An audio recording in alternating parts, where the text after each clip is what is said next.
great 2017 Chevy Volt TPMS reset. Go ahead and start the car up. You want to hold this button down at the tire pressure menu. Then you want to start at the left front wheel. You're going to need one of these devices. About $10, $15 on Amazon.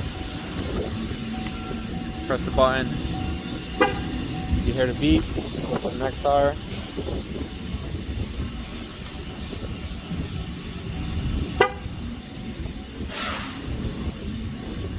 Next one.